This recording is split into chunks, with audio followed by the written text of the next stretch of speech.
Buenas noches, mi nombre es Claudia Vargas, soy historiadora de la Biblioteca Nacional del Perú. Les damos la bienvenida a la 10ª sesión del programa de Ciencias Sociales bajo la modalidad virtual.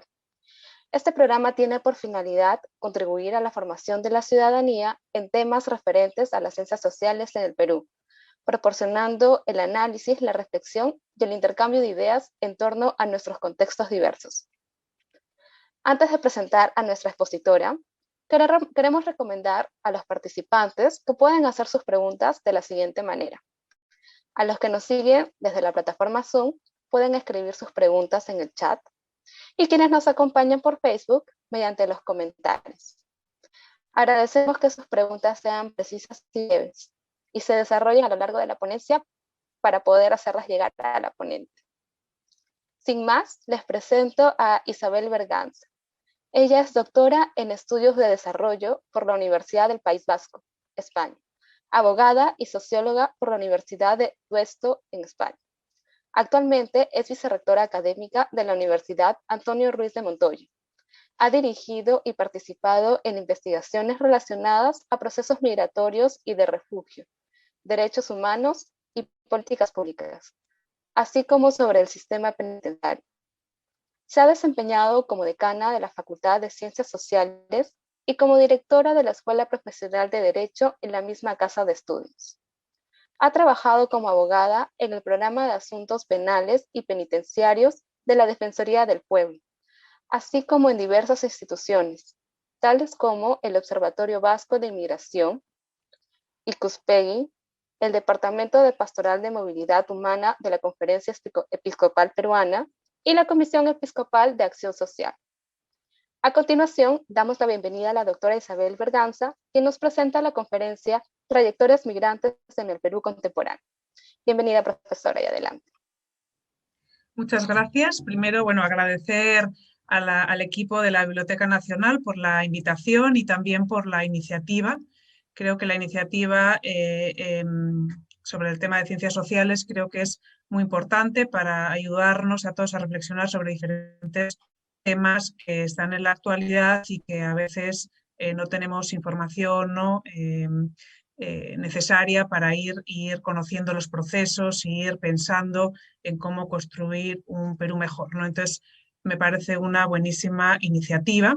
Y muchas gracias también a todos y a todas las participantes por estar aquí, por acompañarnos y por poder también hacer este diálogo que espero que sea provechoso y rico. Voy a compartir mi pantalla. ¿Me avisan, por favor, si se ve bien? Sí, se ve muy bien. Bueno, yo en la ponencia voy a tratar el tema de trayectorias migrantes en el Perú contemporáneo. La exposición va a contar de 3 partes. Por un lado, haré una breve introducción en el contexto internacional y nacional, ¿no? Dónde nos situamos como país. Posteriormente hablaré de diferentes trayectorias migrantes que se han dado y que se dan en el Perú. Primero me centraré en las protagonizadas por personas peruanas y después en las protagonizadas por personas extranjeras, porque me parece importante también tener una perspectiva en la historia reciente del país de cómo la migración se ha ido dando y qué fenómenos y trayectorias se han ido produciendo. Y por último hablaré de unas conclusiones pequeñas como a manera de reflexiones y de retos a futuro. En cuanto al contexto internacional, la migración efectivamente es un proceso que siempre ha acompañado a la humanidad, ¿no? Eso creo que es importante, el primer punto que tenemos que pensar cuando hablamos de procesos de migración, ¿no? Diferentes rutas, diferentes contextos, pero siempre ha existido, ¿no? Y en el contexto internacional actual, lo que se percibe, lo que los estudiantes, lo que diferentes académicos dicen, efectivamente hemos vivido un proceso de diversificación y complejización, ¿no? En el sentido, y estos 2 autores, Castells y Miller, hablan de 5 elementos respecto a esta complejización. Por una parte, tiene que ver con que efectivamente ha habido un proceso de globalización de las migraciones, en el sentido que cada vez afecta a más países, ¿no? Cada vez de más países sale gente y más países son receptores de migrantes, ¿no? Por otro lado, diversificación de la migración. Cada vez son más como los tipos de personas migrantes, ¿no? Antes, y como veremos luego, pues la incorporación, por ejemplo, de la mujer, o antes había algunos conceptos que tenían definiciones más claras y hoy día ya no están tan claras, ¿no? Entonces, efectivamente ha habido como una diversificación de los tipos de migrantes. Por otro lado, en la aceleración esta aceleración de las migraciones también ha producido que los países ya a veces no son solamente de origen, no son solamente de tránsito, no son solamente destino, sino que un mismo país es las tres cosas, ¿no? Como ha sucedido en Perú. En los comienzo de los años 2000, nosotros éramos fundamentalmente un país de acogida de migrantes, de expulsor de migrantes, salida de peruanos hacia el exterior. Sin embargo, ahora efectivamente somos origen, es decir, todavía peruanos siguen saliendo del país. Somos un país de tránsito, donde transitan personas que buscan ir a otro país, y somos país de destino, ¿no? de diferentes migraciones. Por otro lado, ha habido un proceso de feminización de estas migraciones, ¿no? Que supone que además de incorporarse más las mujeres han asumido un rol protagónico en estas migraciones. Anteriormente era un papel más de acompañar a la familia, sin embargo, ahora mismo son pioneras para muchas migraciones, ¿no? Y por otro lado, también las migraciones, como vemos, incluso en la región, en otras partes de Europa, de Europa y de Estados Unidos, por ejemplo, también vemos cómo efectivamente las agendas políticas, en las agendas políticas el tema de la migración es importante, ¿no? Y eso lo vemos muy a menudo en las diferentes noticias. También en el contexto internacional, bueno, lo que les decía, que es un fenómeno social presente en toda la historia y que tiene unas consecuencias importantes, tanto en el país de origen como en el de destino y también en el tránsito, ¿no? Y que son consecuencias sociales, económicas y políticas, y por eso es importante reflexionar un poco sobre cómo afecta eso a Perú como país y a nosotros también como sociedad, ¿no? Y les ponía aquí algunos datos a nivel internacional porque me parece que también efectivamente ahora estamos en una época en la que sobre todo personas desplazadas, es decir, aquellas que han tenido que salir de su lugar de origen por violencia, porque estaban perseguidas, porque su vida estaba afectada, es el mayor número en la historia. Nunca había habido tantas personas desplazadas en el mundo, ¿no? Entonces, a nivel de migrantes internacionales, según la OIM, la Organización Internacional de las Migraciones, hay cerca de 300 millones en todo el mundo, lo que corresponde a un 7,5% de la población mundial. Es decir, aproximadamente 8 de cada 100 personas son migrantes. No viven en el sitio donde nacieron. Y 48% de ellas son mujeres, es decir, en eso que hablábamos de la feminización de las migraciones. Y por otro lado, como les comentaba, las personas desplazadas, que son aquellas que se han visto obligadas a salir de su país, de su lugar de origen. Actualmente en el 2019 había casi 80 millones de desplazadas, ¿no? Personas desplazadas, y supone un 2,2% de la población, y un dato que me parecía importante destacar es que el 40% de ellos son niños o niñas. Esto a nivel internacional. En el Perú moderno, efectivamente, la migración también es parte de la identidad del país, ¿no? Bueno, un ejercicio que en varias charlas se hacen es pensar quiénes no conocemos, o tenemos familiares que están en el exterior viviendo o que han vivido un proceso de migración interna, es decir, que provienen de la sierra, de la selva, y que hoy viven en otro país, en otro lugar del país de aquel que han nacido, ¿no? Y ha configurado el Perú moderno, ¿no? Hoy Lima es lo que es por el proceso de migración que hubo, ¿no? La sierra es lo que es también por el proceso de migración que hubo hacia otros lugares o incluso hacia las ciudades medianas de la sierra, ¿no?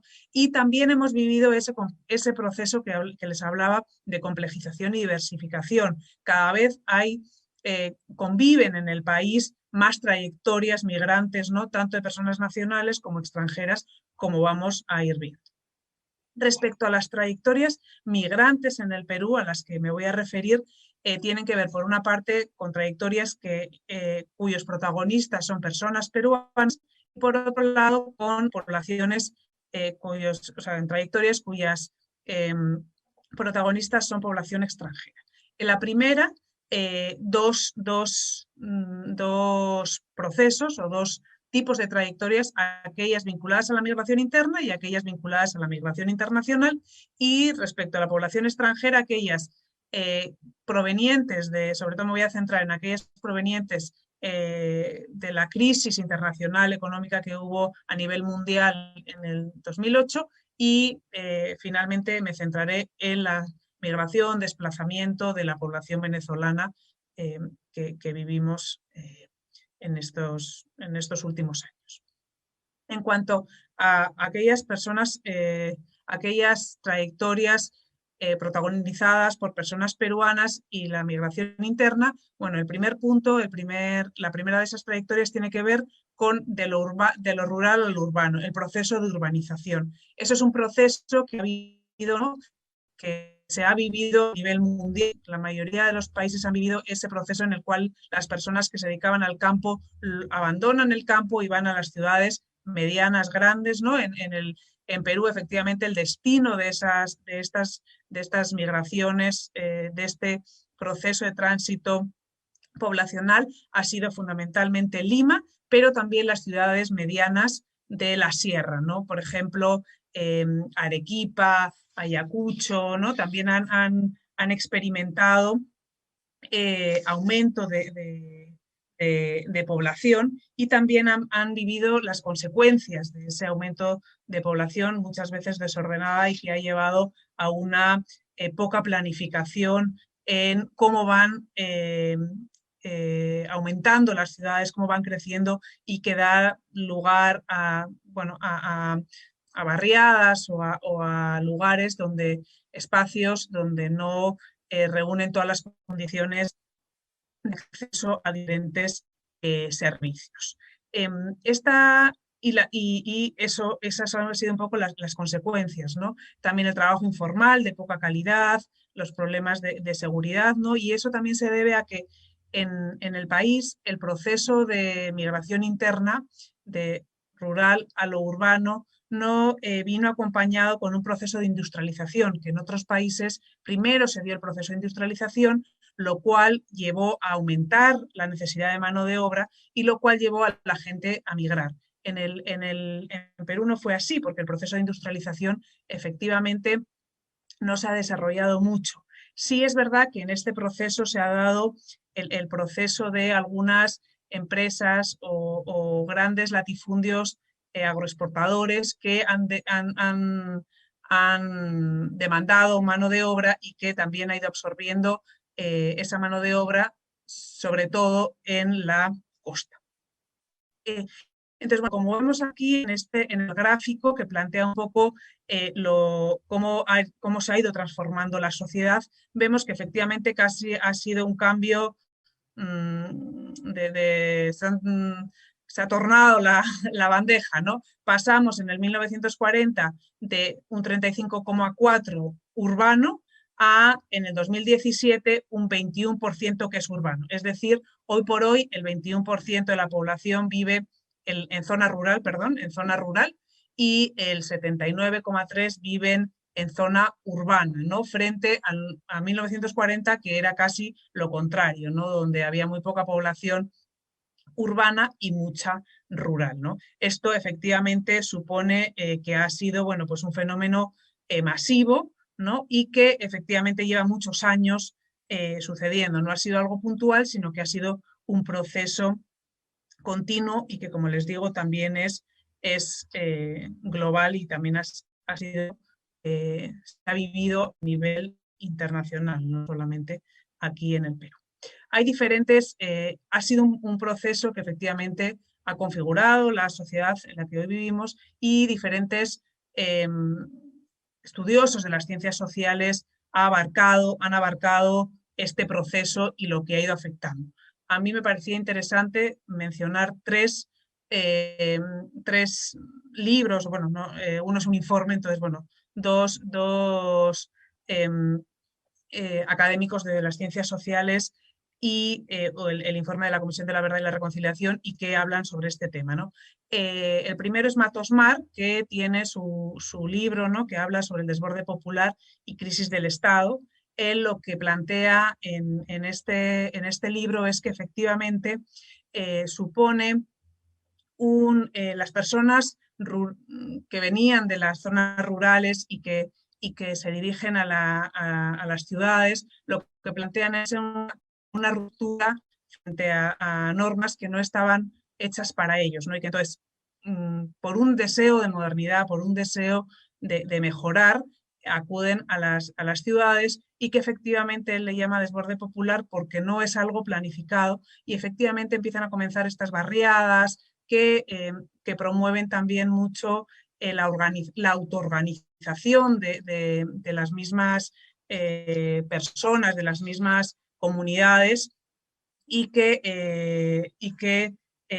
también ponen de relieve las deficiencias del Estado para ir atendiendo estas poblaciones y para ir haciendo un proceso como de integración también de estas personas, ¿no? Luego está el autor Carlos Iván de Gregori, que tiene el libro Del mito de Incarri al mito del progreso, que efectivamente lo que también menciona es que las poblaciones que migran lo que desean es el progreso, ¿no? El hecho de acceder a posibilidades de mejora, ¿no? Y lo que habla también de Gregory es que lo que menciona es que bueno, durante este proceso se ha perdido bueno, la lengua y las primeras víctimas de este proceso, vamos a decir así, fueron la lengua y las vestimentas, porque efectivamente en las ciudades a las que iban eso era visible y suponía un procesos de exclusión de esta población, entonces fue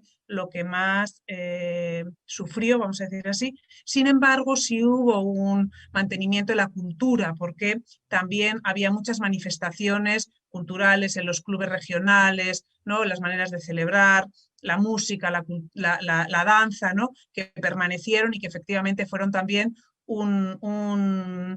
como que ayudó a mantener cohesionada a la sociedad.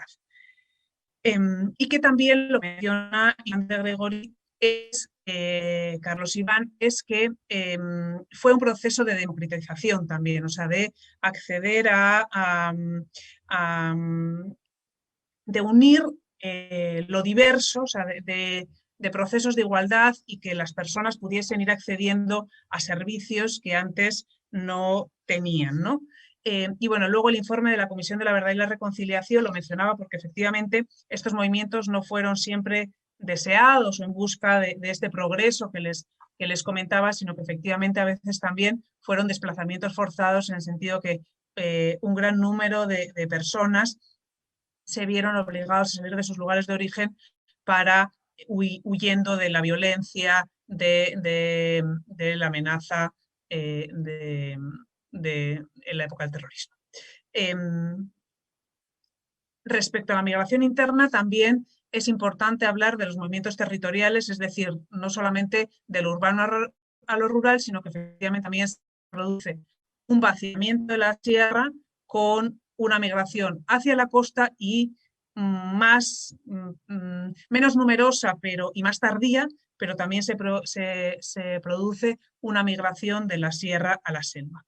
Como vemos aquí, ¿no?, en este gráfico, este primer, o sea, es el peso que tiene cada región natural en la población total. Y como vemos, la sierra es la gran expulsora, es decir, es la que va perdiendo gran peso, ¿no?, frente a la costa, sobre todo, que pasa de tener un 28% a tener un 58%, es decir, en el 1940, 3 de cada 10 personas vivían 3 de cada 10 vivían en la costa y ahora son 6 de cada 10. Y la selva también vemos que efectivamente menos, pero también se duplica el valor porcentual que tiene, ¿no? Por lo cual también eso es importante. También mencionarles que, bueno, efectivamente en la costa se debe sobre todo a las ciudades, ¿no? Bueno, sobre todo Lima y también las ciudades medianas que hay, y un gran factor tiene que ver con estas empresas agroexportadoras que les mencionaba, que son intensivas en mano de obra también, ¿no? Y bueno, y a la selva tiene que ver con los procesos que se denominan colonización, y que muchas veces se dan como en etapas, ¿no? Primero es una migración temporal, es decir, personas de la sierra que salen a la selva y regresan a la selva, o incluso los hombres van a la selva a cultivar café y la mujer se queda en la sierra al cuidado de la siembra, de los hijos, de la casa, ¿no?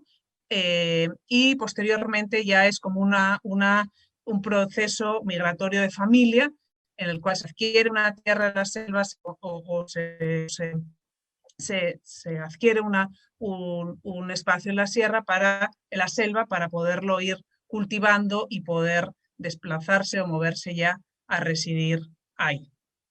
Y eso, bueno, también lleva diferentes consecuencias a nivel, por ejemplo, de medio ambiente, ¿no?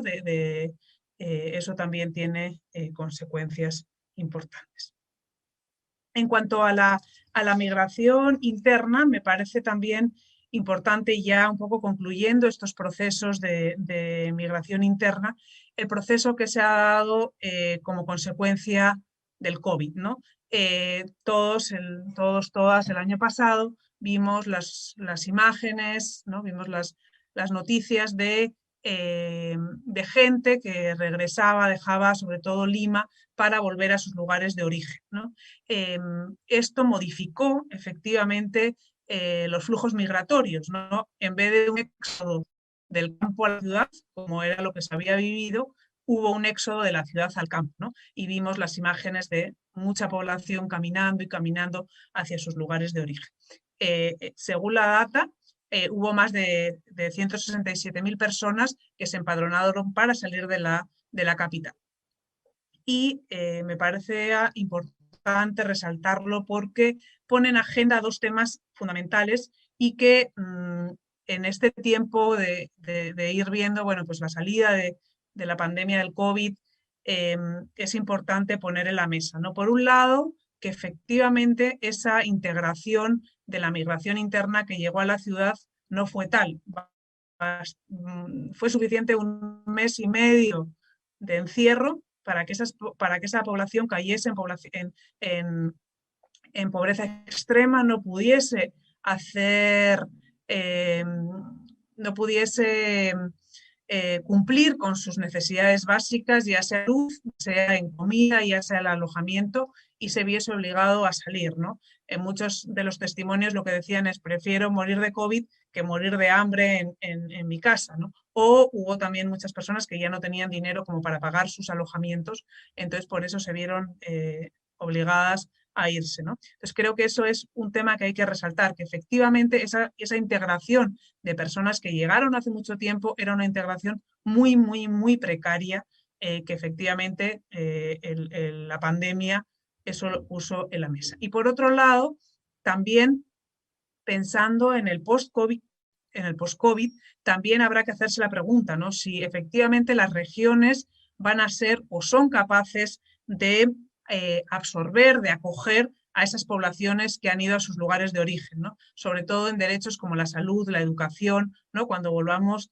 a la presencialidad en la educación, ¿qué es lo que va a suceder con esas poblaciones, ¿no? Y ahí pone en la mesa dos temas. Por un lado, la descentralización y la importancia de ir promoviendo y fortaleciendo ese proceso, y por otro lado, en que a la hora de plantearse la política de reactivación económica, esta población que ha regresado tendrá que estar en la mira, o o el gobierno tendrá que tenerla en cuenta. En cuanto a las trayectorias de las personas peruanas a nivel internacional, es decir, son las protagonistas las personas peruanas, pero ya no sucede dentro del país, sino que cruzan la frontera, vamos a decir así, hay como dos procesos que son diversos. Uno tiene que ver con la migración a lo que se llama el norte global, que tiene que ver con fundamentalmente Europa, Estados Unidos, ¿no? Y otros a la migración dentro de la región, que los países más, donde más número de personas peruanas han emigrado son sobre todo Argentina y Chile, ¿no? Entonces, respecto a ello, el profesor Teófilo Altamirano habla como de 5 fases en la migración desde, sobre todo en el siglo XX, ¿no? Por una parte, bueno, a principios del siglo XX, fundamentalmente las personas que emigraban eran, bueno, de clase alta y que iban a Europa por estudios, una migración muy específica y concreta. Posteriormente, en el 50 y el 60, cuando ya empieza a haber un mayor número, y aquí es cuando pasa ya, se transforma el Perú en un país expulsor, es decir, hay más personas que salen que las que ingresan, ¿no? Las extranjeras que ingresan al país a residir. Y bueno, ya ahí efectivamente entra la clase media, sobre todo pues aquellas poblaciones que se dedican a bueno, microempresarios, ¿no? O medianos empresarios, ¿no? Que van a Estados Unidos, también bueno, la clase alta que sigue yendo a Europa, y ahí también se abren dos migraciones a la región, una es en Venezuela, cuando comenzó el petrolero, y otra es Argentina por las facilidades de esto. Luego, posteriormente, en la década de los 70, que la clase media empieza a tener mayor participación y se abren algunos destinos, como por ejemplo los países socialistas o Canadá y Australia, que también empieza a acoger a personas peruanas que emigran. Y después están las dos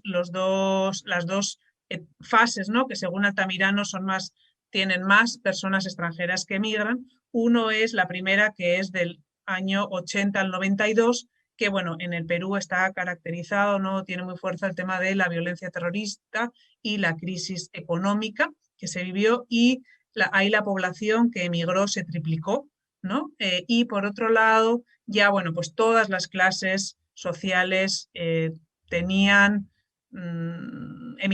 ¿no? Salvo, bueno, efectivamente aquellos de pobreza extrema que normalmente no tienen posibilidad de emigrar, y también se amplían destinos y es donde se produce la incorporación masiva de la mujer. Y finalmente, la etapa más cercana a lo que vivimos ahora es del 92 al 2008-2010, bueno, pues que sigue aumentando el número de la población, y donde también hay una idea que viene de la migración interna, que para mejorar hay que salir. Entonces, mucha que quedándote en el país no se podía mejorar. También porque efectivamente, aunque había una mejora económica en el país, todavía, bueno, era un proceso que recién comenzaba, ¿no? Y ahí también se ve una migración mucho más masiva a la región. También es importante mencionar que cuando también en los países de la región, fundamentalmente a Chile, la mujer tiene un papel muy importante dentro de esa migración. Aquí vemos algunas bueno, y algunas de las cifras, ¿no? Vinculadas a esa migración. Más o menos se calcula que para el 2017 había 3 millones de personas extranjeras residiendo en el país. Y como ven, bueno, pues es un fenómeno que ha ido creciendo, ¿no? Cada vez más numeroso en el tiempo.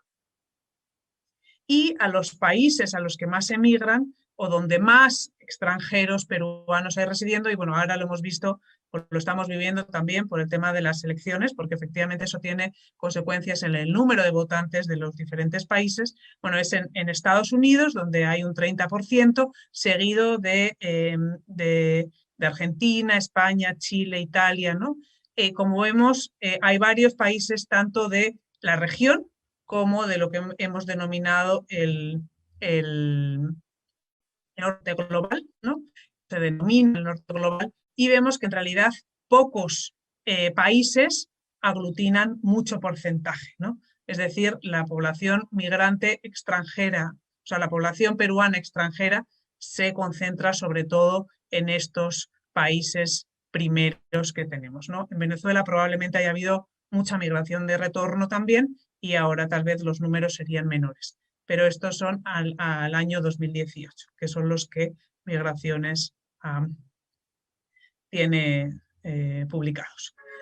En cuanto también a otros elementos no vinculados no tanto a lo numérico, sino un poco al fenómeno de la migración internacional, quería resaltarles como dos temas. Por un lado, tiene que ver con las redes familiares. Efectivamente, las redes familiares influyen mucho en si se migra o no se migra, a dónde se migra, cómo se migra, ¿no? Normalmente son redes, bueno, familiares, amicales, de parentesco, ¿no?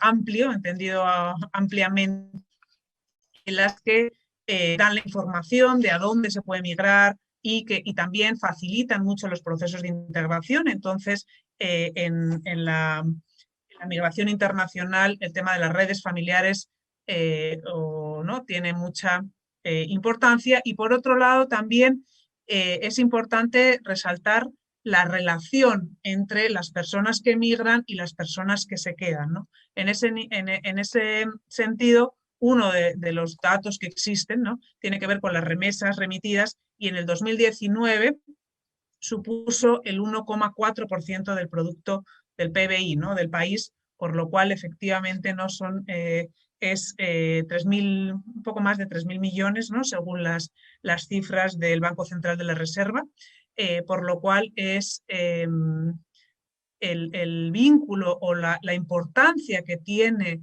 las personas emigrantes para el desarrollo y las oportunidades de las personas peruanas que están en Perú, también es importante resaltarlas. Otro de los fenómenos que tiene, y ya con esto vamos concluyendo, las trayectorias migratorias que tienen como protagonistas a las personas peruanas, es las trayectorias vinculadas al retorno, es decir, personas peruanas que salieron, que fueron emigrantes a otro país y sin embargo decidieron retornar.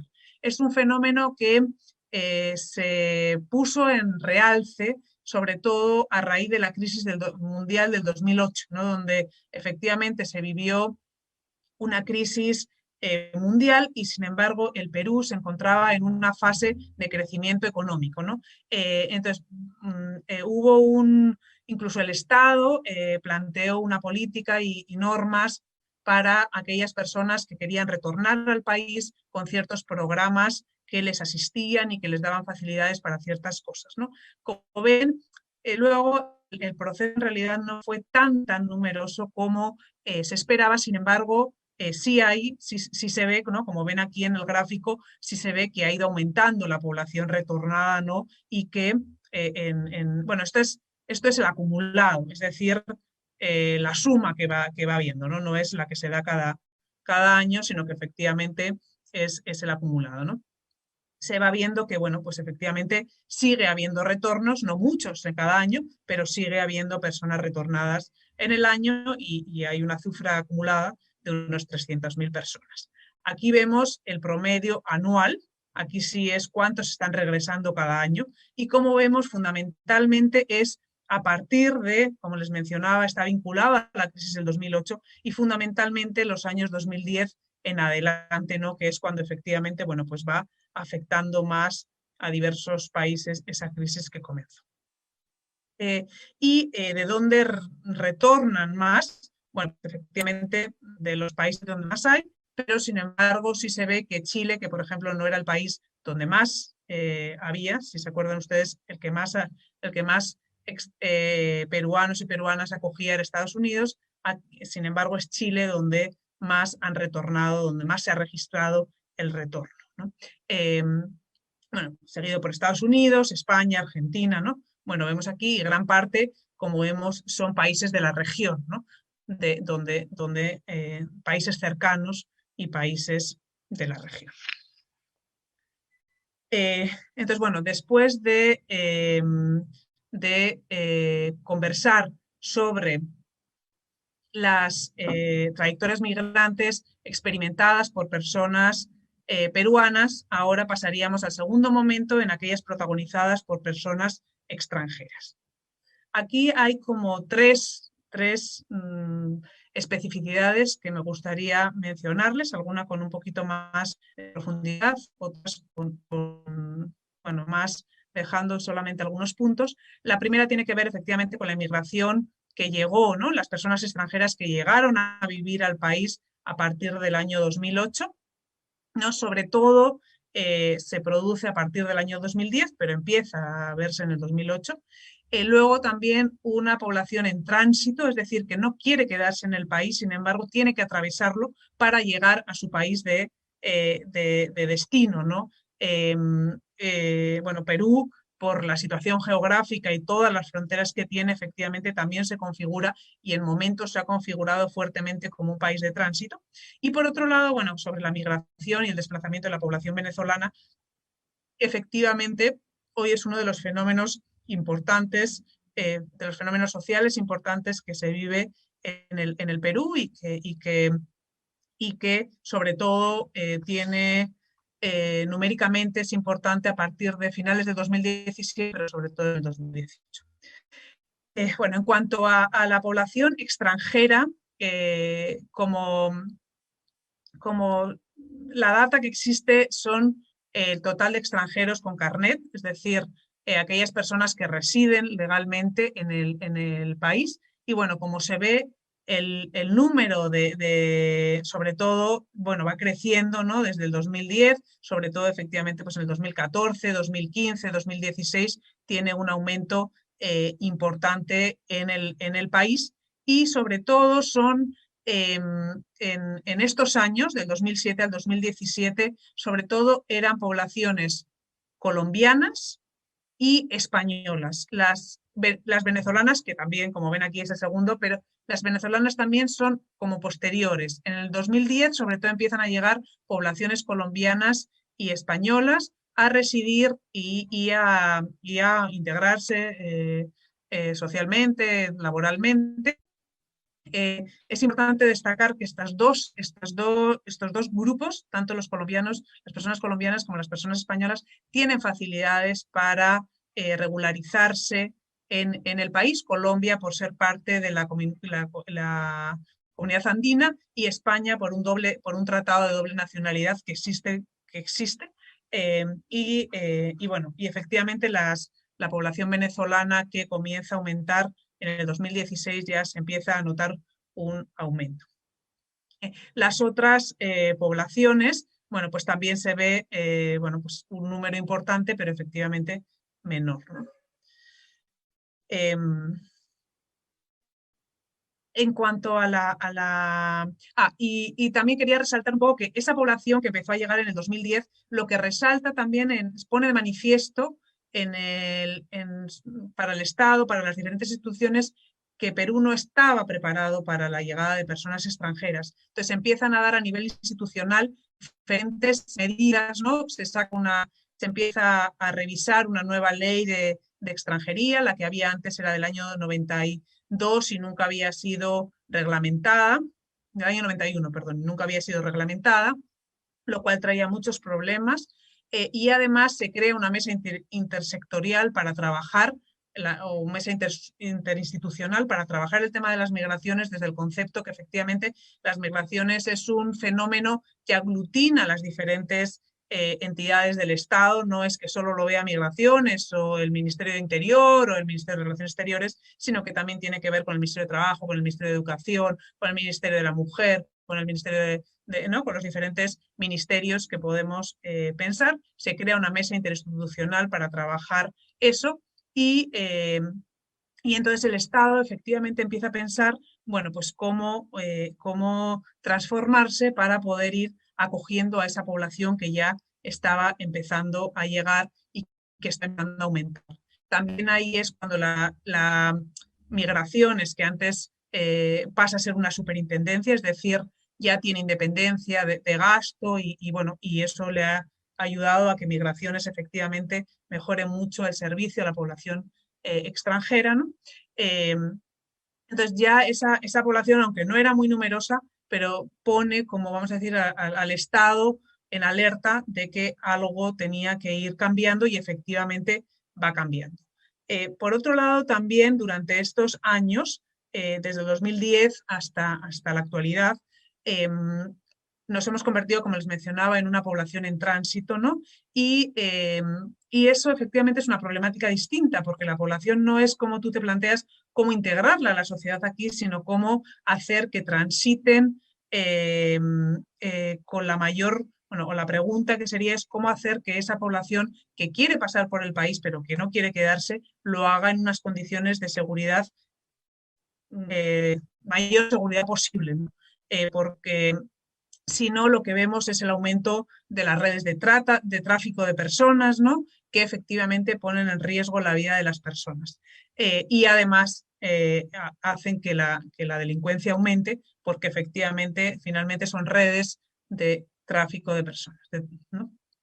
Y además también hay que mencionar que estos suelen ser flujos mixtos. Flujos mixtos lo que supone es que efectivamente no son solo poblaciones migrantes en el concepto de migración que tenemos, que muchos de nosotros tenemos en un primer momento, ¿no? De personas que voluntariamente salen de su lugar de origen para buscar una vida mejor, sino que también, además de esas personas, muchas veces se encuentran poblaciones que han tenido que salir de sus países por la situación, ¿no? Y por la situación que viven en ese país. Y un ejemplo, efectivamente, es la población haitiana que a raíz que fue una población en tránsito por el Perú a partir del terremoto del año 2010 que hubo en el país, ¿no? Porque se dirigían a Brasil, que Brasil les ofrecía posibilidades de incorporación, bueno, de regularización de su situación y de posibilidades de trabajo, ¿no?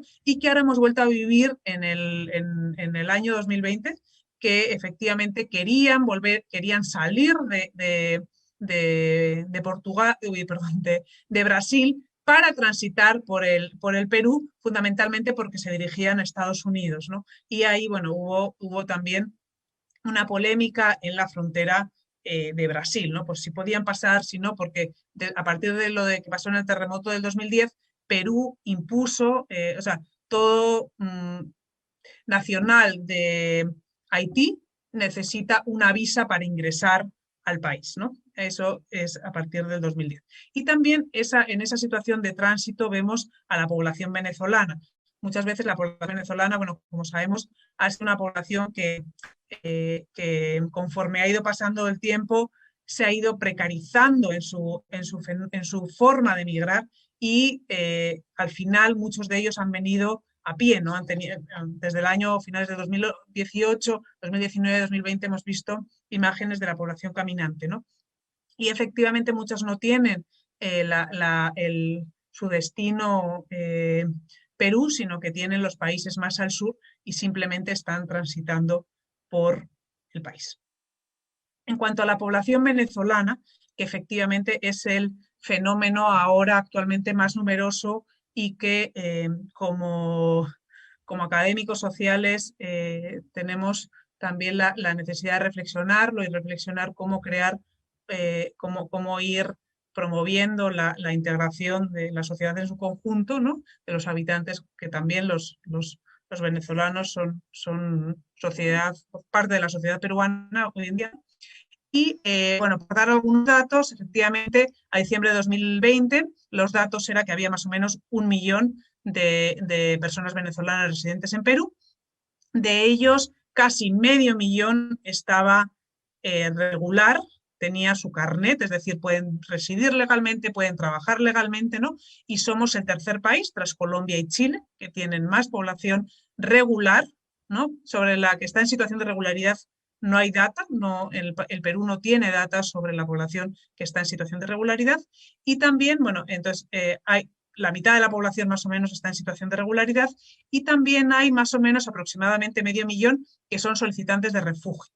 El refugio es aquellas, ¿no?, que les hablaba antes del desplazamiento, aquellas personas que huyen de su país de origen por una persecución concreta, por alguna razón, porque les persiguen por opinión política, por su condición social, por diferentes razones que la ley establece, ¿no? o también en la ley peruana está considerada aquellas personas en cuyo país hay una situación de vulneración masiva de derechos humanos o ha habido altercados al orden público, ¿no? Entonces, actualmente en el Perú hay más de 500.000 de solicitudes de personas que han presentado su solicitud y está pendiente de resolver, y en eso sí somos el primer país a nivel mundial con mayor número de solicitantes de refugio. Y que personas que haya reconocido el país hay cerca de 3.000, 2.600 en diciembre de 2020, entonces ahí se ve efectivamente el gran gap o hueco que hay entre todas las solicitudes y el reconocimiento, ¿no?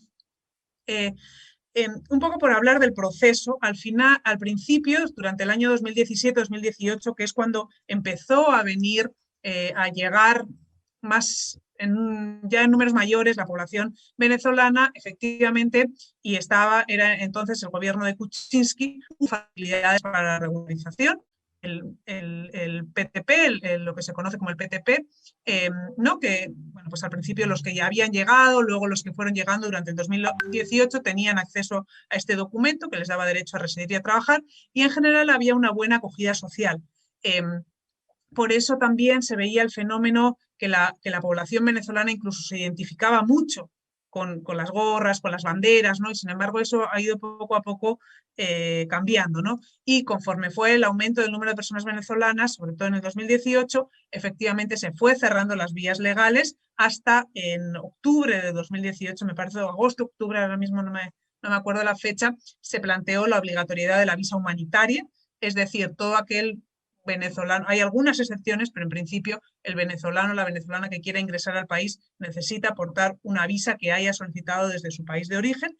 Ahí el problema es que efectivamente las personas venezolanas tienen muy difícil acceso a pasaporte y entonces es difícil acceder a la visa humanitaria. De hecho, las estadísticas dicen que hay muy pocas que se han dado. Y además también vemos un proceso de aumento del rechazo social hacia esta población, ¿no? La data estadística, ¿no? Hay diferentes encuestas que hablan sobre la opinión ¿no? de la población peruana respecto a la población venezolana, y bueno, efectivamente hay un gran porcentaje de población que opina que efectivamente las poblaciones venezolanas han hecho, bueno, pues que aumente la inseguridad, que compiten con la población peruana en el trabajo, ¿no? Entonces, eso efectivamente, bueno, pues ha ido en aumento. Y por otro lado, los procesos ahora actualmente hay un proceso de regularización en marcha, es decir, aquellas personas que están en situación irregular se están pudiendo inscribir en un padrón porque se supone que posteriormente han proceso de regularización. En cuanto al proceso social que están viviendo las poblaciones venezolanas, lo que apreciamos también es una integración precaria, ¿no? Sobre todo una precariedad laboral que tiene que ver también con el mercado laboral que existe en Perú y que todos vivimos, todos los que vivimos en Perú experimentamos, que tiene que ver con un 70% de la población que trabaja de manera informal, en el mercado informal, que tiene que ver con poco cumplimiento de los derechos laborales, altas jornadas laborales por poco sueldo, ¿no? En ese sector se ha insertado sobre todo la población venezolana, que efectivamente le supone una precariedad económica y además vinculada al aumento del rechazo. Efectivamente se han ido viendo más, casos de personas que no quieren contratar a personas venezolanas o que no quieren arriendar sus casas o sus departamentos a personas venezolanas, ¿no? Entonces, eso efectivamente ha ido en aumento. En cuanto a las consecuencias que ha tenido el COVID, ¿no? En esta población, como les decía, que ha afectado a toda la población y efectivamente a la población venezolana como población en situación de vulnerabilidad, pues también le ha afectado. Según el BBVA, el 89% de la población venezolana se ha insertado en el trabajo informal, y unas encuestas de Equilibrio, ¿no? Lo que menciona es, pues estos datos que les ponía aquí, ¿no? El 5% de los venezolanos, creo que es de julio del año pasado, en áreas urbanas encuestadas solamente el 5% contaban con dinero suficiente para satisfacer sus necesidades básicas, el 51% se encontraba en peligro de desalojo y el 43% de la población se quedaron sin trabajo en el mes de junio. Efectivamente, como bueno, la población en general también fue afectada, ¿no? Y fuertemente por la crisis del COVID, efectivamente eso también afectó a la población venezolana, ¿no? Y la consecuencia de una mayor precariedad. Además, las medidas que dictó el gobierno con, para frente al COVID o frente a la situación cada vez más precarizada de la población, ¿no? Efectivamente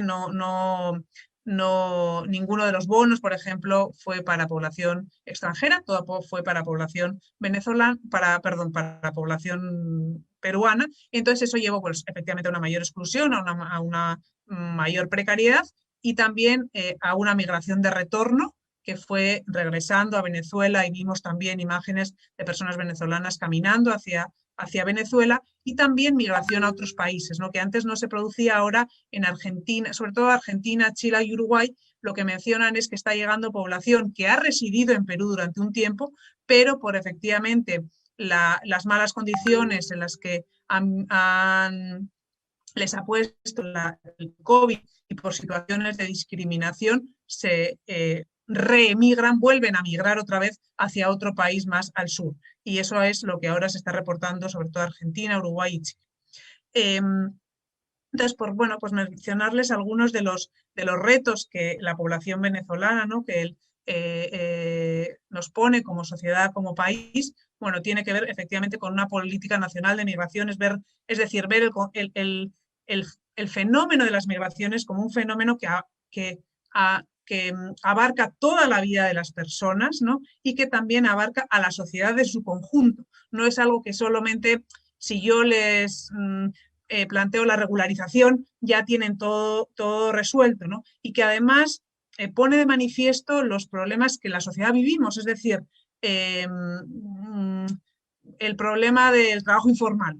No es nuevo, sino que efectivamente se vive en la sociedad y efectivamente al llegar la población venezolana se pone más en real este problema, ¿no? Por otro lado, también es importante el tema de articulación a nivel entre los diferentes niveles de gobierno, tanto temáticos, es decir, los ministerios, ¿no? Por eso de la integralidad que les mencionaba, como entre los gobiernos regionales, los gobiernos locales, porque finalmente las poblaciones hacemos nuestra vida en nuestro municipio, ¿no?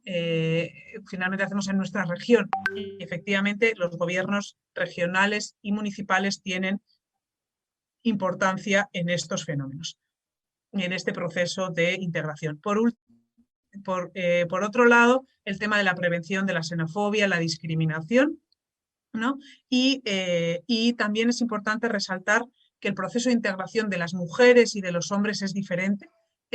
¿No? Ahora, por ejemplo, con todo el tema del COVID se ha puesto mucho en manifiesto el trabajo de cuidado, que tiene que ver con el trabajo de cuidado del trabajo doméstico, ¿no? El trabajo de las amas de casa, ¿no? Pero eso sobre todo cae en las mujeres y eso efectivamente afecta a los procesos de integración de las mujeres, ¿no?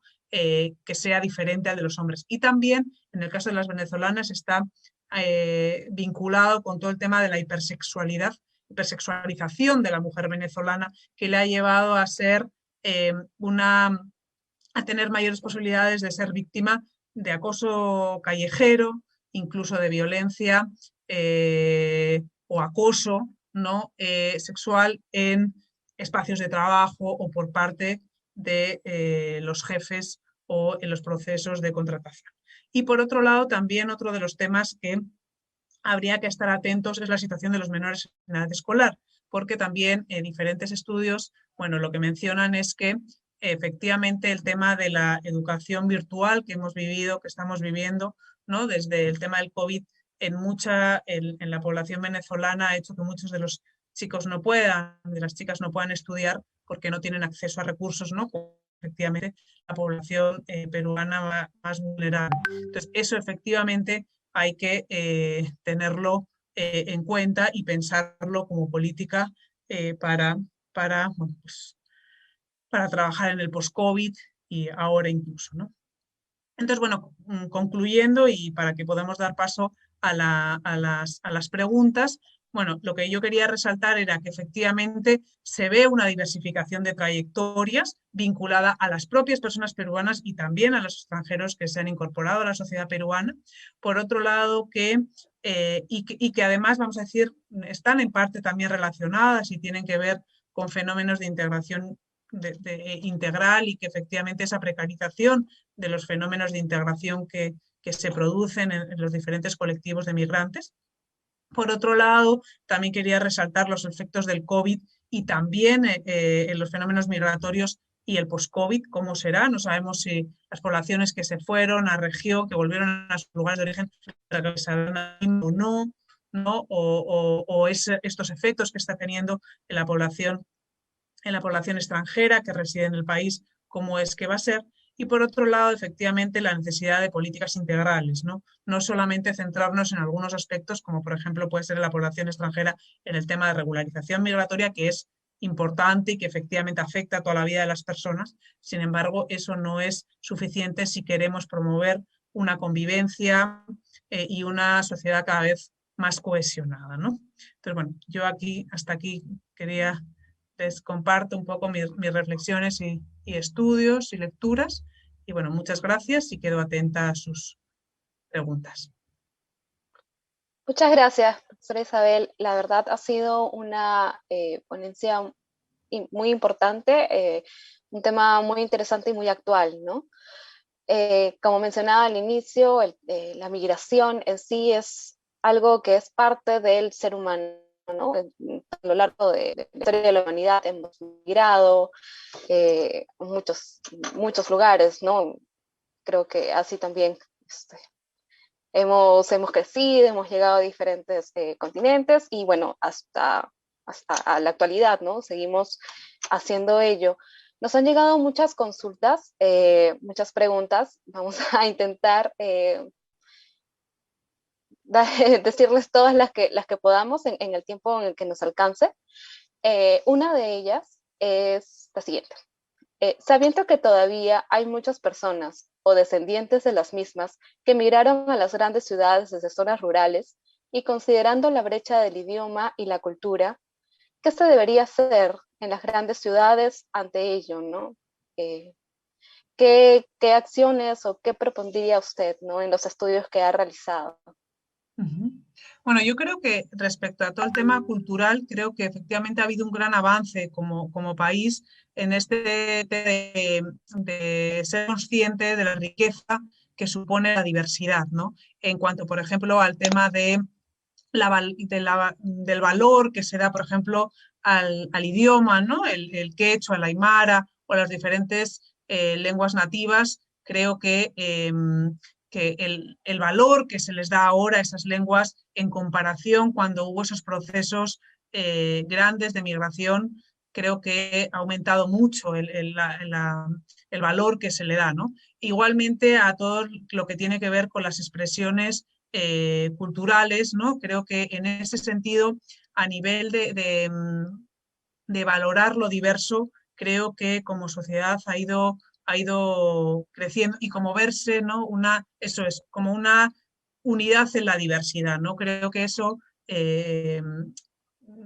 hemos ido creciendo como sociedad, pero sin embargo, efectivamente hay retos importantes en ese sentido, ¿no? En el tema de bueno, y lo hemos visto también en estos últimos meses, ¿no? En el proceso vinculados al proceso electoral, ¿no? Cómo efectivamente muchas veces eh, cómo se trata a poblaciones del Perú cómo se discrimina, ¿no? A diferentes poblaciones del Perú. Entonces, creo que por una parte, efectivamente, es seguir esos procesos de valorar lo diverso, ¿no? De que lo diverso nos enriquece y no nos empobrece. Y que efectivamente ir creando no todo lo que tiene que ver con igualdad de oportunidades, ¿no? Que para mí tiene mucho que ver con el tema de descentralización, de generar oportunidades en las regiones, ¿no? Y por otra parte también, efectivamente, ir creando en realidad es ir creando mejores oportunidades para las personas, que tiene que ver con una mejor educación pública y educación de calidad pública en la región, no solamente en Lima o desde la centralización. Tiene que ver también con fortalecer el mercado de trabajo, ¿no? Que el mercado de trabajo efectivamente promover la formalización del mercado de trabajo que permita unas mejores condiciones laborales, con mejores eh, eh, con derechos, ¿no? Con derechos laborales mínimos, ¿no? Y tiene que ver también efectivamente con políticas sociales, ¿no? Con cómo efectivamente a las poblaciones con menores recursos o más o con menos oportunidades se les va promoviendo oportunidades, ¿no? Que yo creo que se ha ido trabajando bastante, pero bueno, creo que todavía hay un reto importante, ¿no? Claro, es algo, es un camino largo por recorrer. Creo que estamos avanzando, pero todavía tenemos que seguir en ello, ¿no? Tenemos otra pregunta. Nos dicen, ¿en qué rango de edades se da mayor migración en general, ¿no? Las migraciones suelen ser siempre bueno, en los jóvenes, es decir, entre los jóvenes, entre los 20 y pocos, normalmente, ¿no? Entre los 20, 25 a los 40, 45, ¿no? En edad productiva y reproductiva. Es decir, en edad que uno se desempeña mejor en el trabajo y que además, bueno, está en edad de generar familias. Esas suelen ser tanto a nivel interno como a nivel externo, suelen ser las poblaciones que más migran, ¿no? Otra pregunta, nos preguntan, de los que emigraron al extranjero, me parece que ya había ahondado, había explicado un poco este tema, pero no sé si por ahí podría ahondar, ¿no? De los que emigraron al extranjero, hubo un porcentaje importante que regresó al Perú. Yo no sé si hubo a la fecha población que haya regresado, ¿no? Me parece que en Chile había habido Sí, ha habido las cifras hablan de unos 350.000 extranjeros que regresaron, es decir, bueno, pues un 10% más o menos.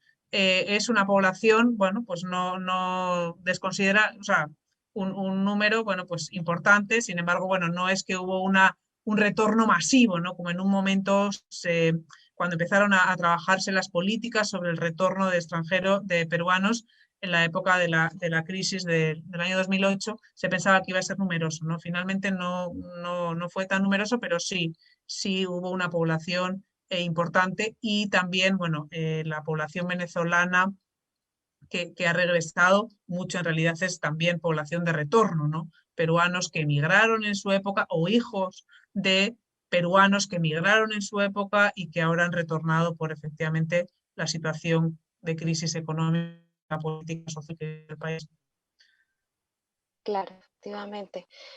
Hay una pregunta muy interesante. Nos consultan si existe algún dato vinculado a migración y personas con discapacidad.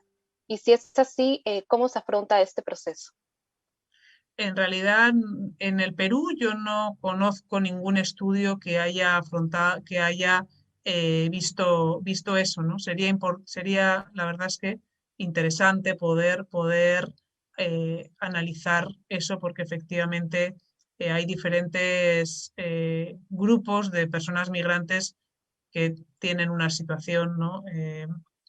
De vulnerabilidad o que hay que tener en cuenta, ¿no? Porque, como por ejemplo las personas con discapacidad, pero yo no conozco ningún estudio en Perú vinculado a ese tema, ¿no?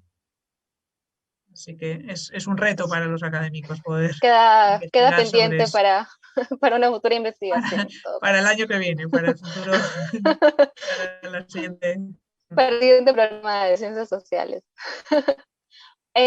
Tenemos otra consulta sobre la migración venezolana. Nos dicen, la llegada de migrantes venezolanos generó presión en el mercado laboral, debido a que muchas empresas prefirieron contratarlos como mano de obra barata o como parte de trabajos informales de riesgo. ¿Cuál será el impacto a largo plazo para la economía peruana?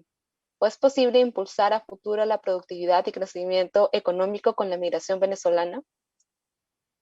Sí, bueno, eso es un debate que a nivel académico también se vive. ¿Qué impacto puede tener la población efectivamente en el mercado de trabajo, ¿no? Y además fundamentalmente porque Perú, al ser un mercado de trabajo fundamentalmente informal, efectivamente las consecuencias a veces no están del todo analizadas, ¿no? Los estudios que yo he podido analizar lo que dicen es que efectivamente esa sobre oferta de trabajo finalmente no lleva a que haya peores condiciones si sobre todo se fomenta todo el tema de formalización, ¿no? Tanto de las poblaciones extranjeras que puedan ir, que eso tiene que ver tanto con regularización de su situación administrativa, es decir, que puedan pasar a la formalización, a trabajar formalmente, y también tiene que ver con otros temas, por ejemplo, el tema de que puedan revalidar a veces sus títulos, porque efectivamente muchas veces encontramos personas que podrían estar empleadas en otro, bueno, ahora se ha visto, ¿no? Con el COVID, por ejemplo, el Estado peruano facilitó que los médicos y el personal de salud en general extranjero pueda incorporarse a la atención y ahí facilitó todo el tema de reválida de los títulos, o bueno, o trabajar sin que hace falta que se validen. Y efectivamente eso ayuda a que las personas puedan aportar desde su formación y además cuando al Estado no le ha costado esa formación, ¿no? Que eso también es un aporte importante, ¿no? Por eso, por un lado, entonces es importante también el promover eso, que las personas puedan revalidar sus títulos o certificar sus competencias, ¿no? Para que efectivamente puedan ir encontrando en diferentes sectores trabajo, ¿no? Y por otra parte, yo creo que lo que la población venezolana ha puesto también de manifiesto es que, bueno, que el mercado laboral informal es vulneratorio de derechos para la población en general, ¿no? Y que efectivamente hay que promover un mercado de trabajo más formal, ¿no? Claro, es algo que en realidad arrastramos desde hace muchos años ya, ¿no? Y que es que esa herencia mucho Y en, más, sí, ¿no? y en esta crisis del COVID, pues mucho más todavía, claro. Muchísimo más, claro. Otra consulta es, ¿qué reformas necesita hacer el Estado en políticas migracionales? Bueno, a ver, hay una política, en el 2017 se publicó una política nacional migratoria que creo que era hasta 2024, no estoy segura, pero era varios años. Pero sin embargo, esa política migratoria efectivamente fue hecha en un contexto en el que en el 2017 todavía la población venezolana había llegado mm, en muy poco número todavía, ¿no? Entonces creo que uno de los temas que sería creo que hay que actualizar la política migratoria. Creo que la política migratoria de Perú y la ley de migraciones, la nueva ley de migraciones, que también salió en el 2017, parte de la defensa de los derechos y eso creo que es posible porque una de las cosas que también dicen los diferentes estudios es que efectivamente esa contradicción entre seguridad y derechos humanos no es tal, ¿no? No es tan contradictoria. Por ejemplo,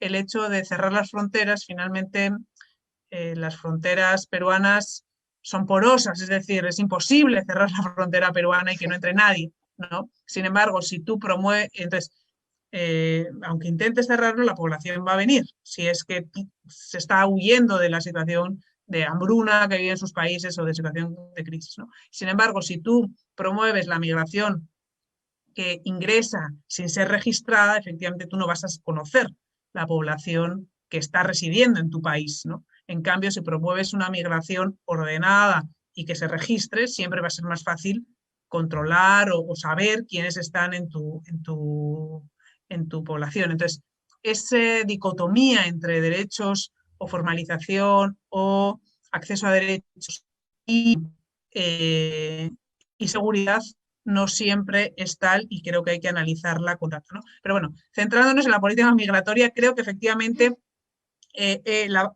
Perú tiene una política migratoria, creo que habría que revisarla y creo que los desafíos son varios, o sea, en diferentes sectores hay desafíos que no solo tienen que ver con la población venezolana, sino que tienen que ver con la población en general.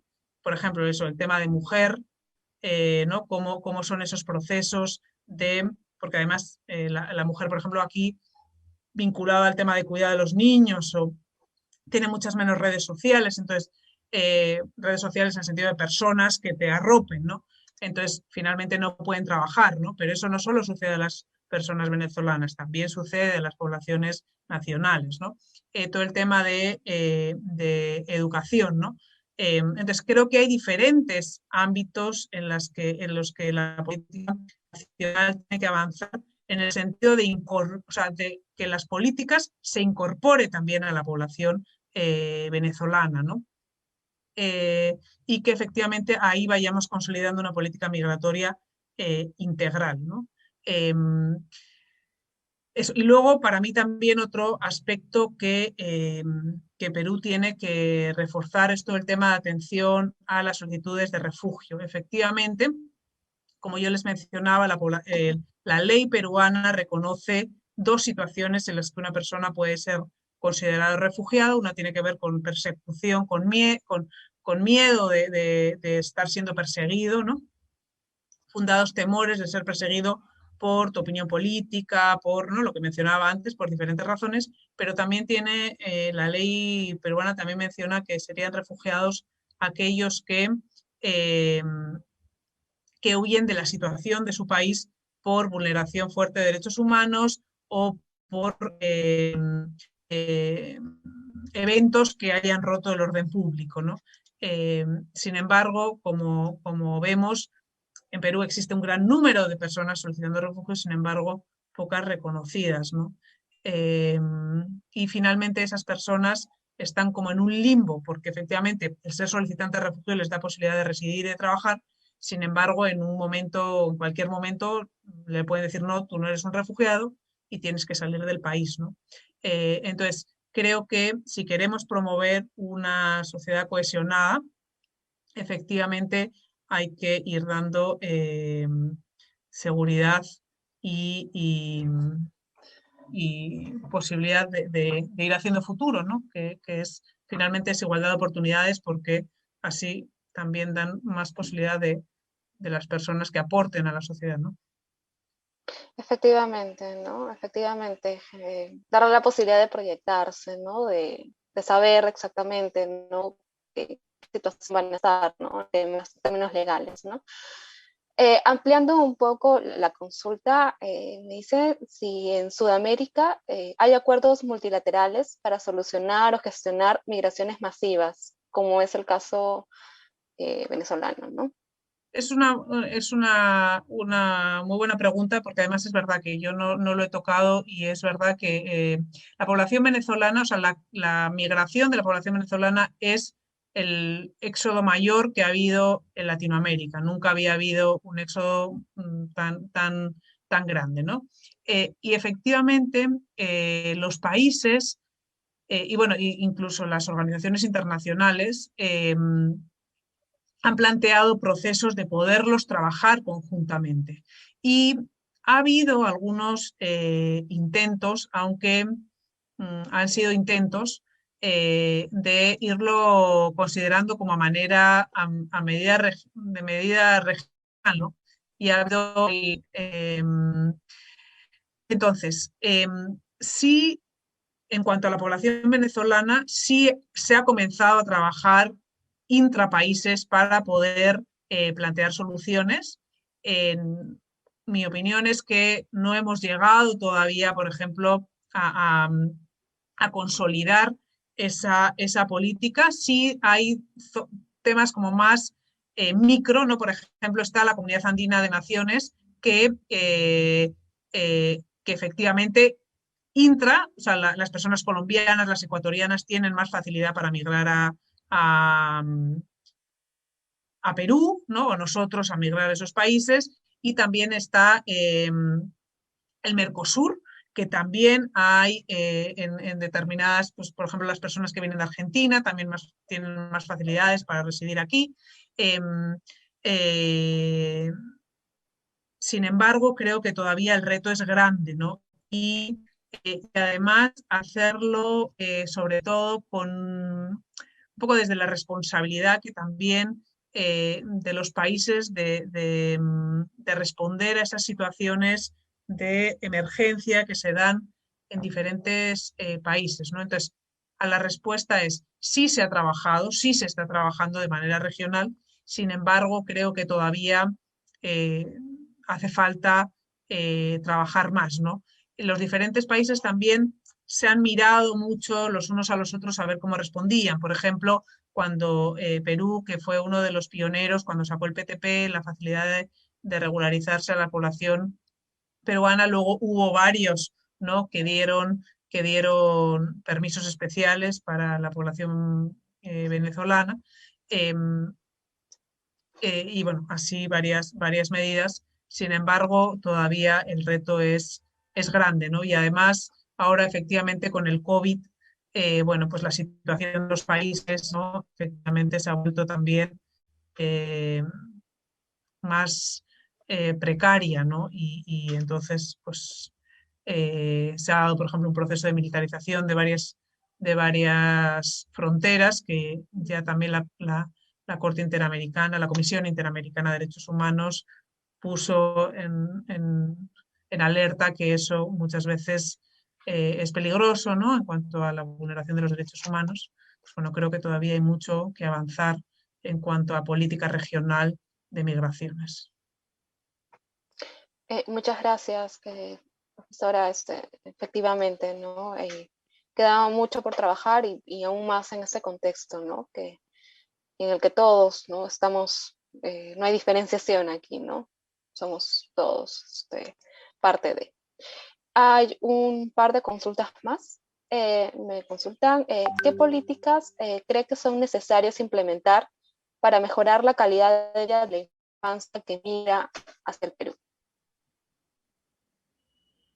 Eh, bueno, ahí hay diferentes temas. Uno es el problema de la regularización, aunque parezca, bueno, no sé si parece mentira, pero en el Perú rige el interés superior del menor, es decir, todas las decisiones que el Estado toma tienen que ser mirando la protección la mayor protección del menor, de sus derechos, ¿no?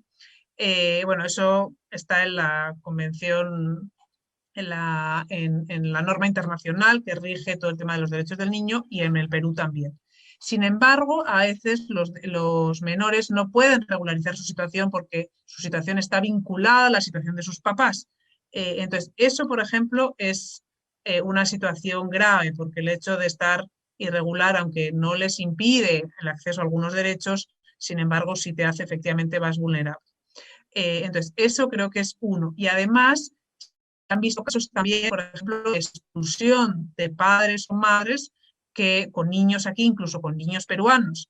Entonces, eso también hay que tenerlo en cuenta, ¿no? Por otro lado, tiene que ver con todo el sistema educativo.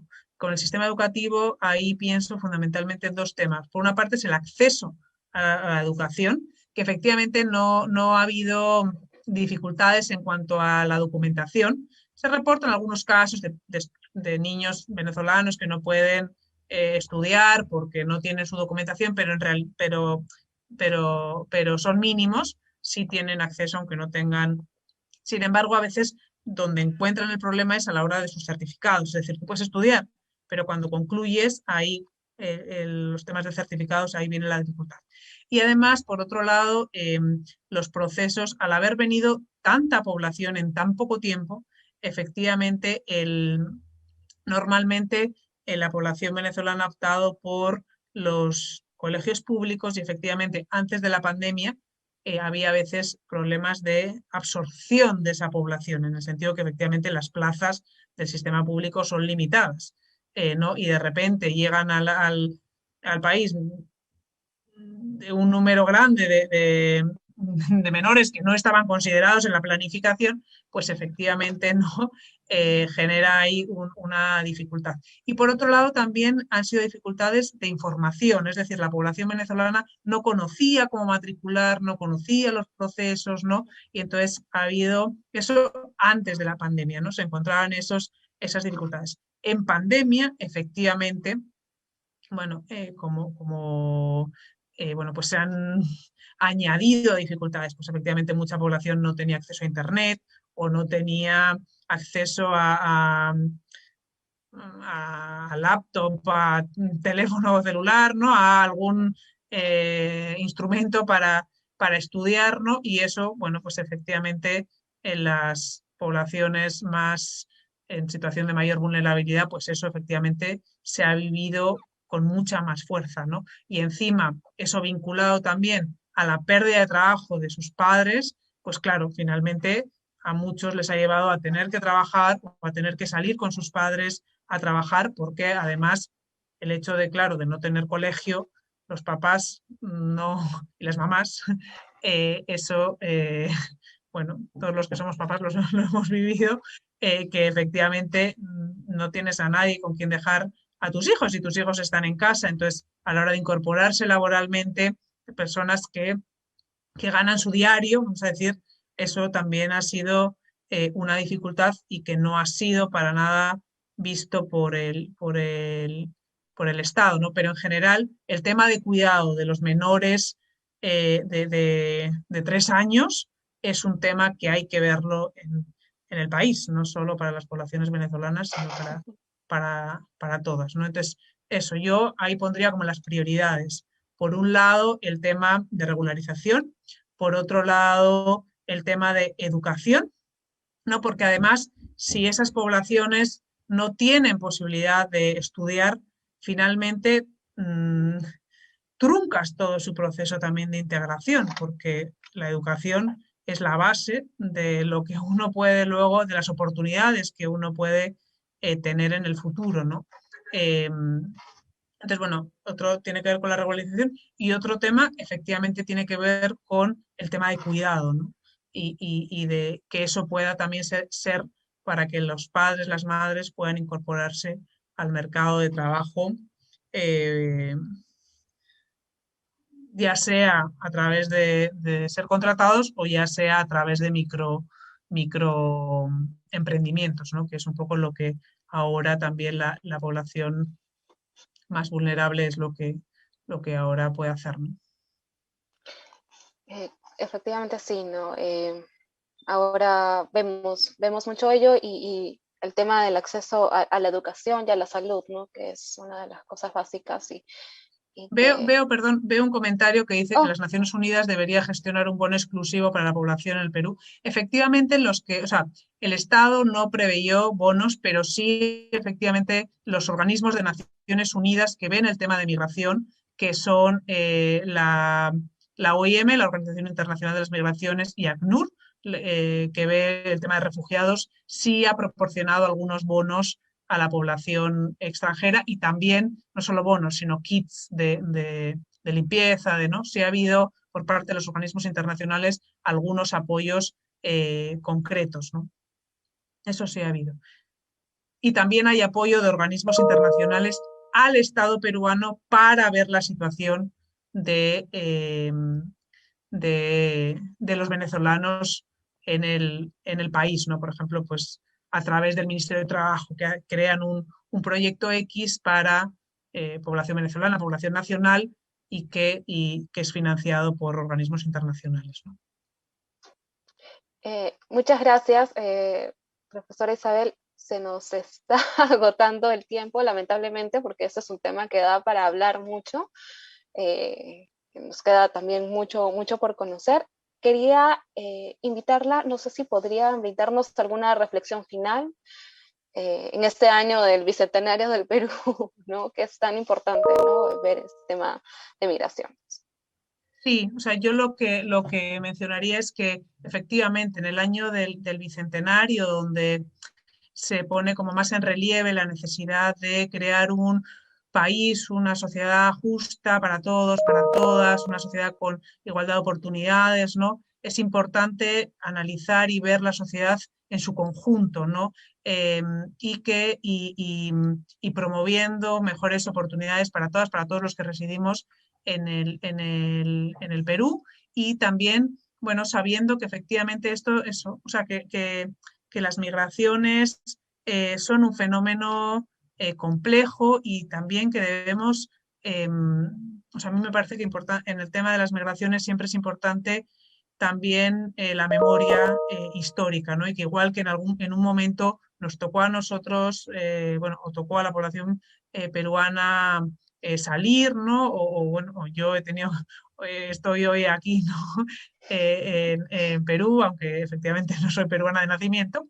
Eh, bueno, pues es importante también eso, vivir un poco con la memoria histórica, y sabiendo que, bueno, pues que como mundo también tenemos responsabilidades para con otras poblaciones, ¿no? Entonces, creo que de cara a construir un Perú mejor, una sociedad mejor, hay que incorporar a la sociedad en su conjunto, ¿no? Eso sería mi reflexión, ¿no? Y que es un reto, efectivamente, para la, para para el todos, ¿no? gobierno, para todos, para el gobierno Y para el entrante y para Estado. nosotros como sociedad, ¿no? Claro, sí, bueno, en este contexto que, bueno, aún estamos al pendiente, ¿no? De qué es lo que sucederá y esperemos que vaya todo en buen camino, ¿no? Para todos. Sí, Bueno, concluyendo ya con la sesión de hoy, quería agradecerle principalmente a usted, profesora, por acompañarnos, y a todos también quienes han estado conectados desde Zoom, en las redes también. Muchísimas gracias. muchas gracias a usted. Comentar, comentarles nuevamente que esta sesión, las anteriores y las que vengan próximamente, son grabadas y son compartidas en las redes sociales de la biblioteca, Facebook, en YouTube, también en nuestro podcast, para que puedan revisarlas. También los invitamos a participar a la siguiente sesión, la que se realizará el miércoles 9 de junio, que tendrá como invitada la doctora María Eugenia Ulfe, y se presentará la conferencia El Perú y sus recuerdos, sus representaciones y procesos políticos. También invitarlos a presentar sus artículos, trabajos a la convocatoria de la revista Fénix, que está, la convocatoria está abierta desde el 8 de abril, así que quienes tengan algún trabajo y desean publicarlos, bienvenidos y los esperamos. Y bueno, antes de terminar la sesión de hoy, recordar que es importante, ¿no?, hacer el uso de todas las medidas de prevención, usar las mascarillas, lavarnos las manos, mantener la distancia y cuidarnos entre todos. Muchísimas gracias por su participación y muy buenas noches.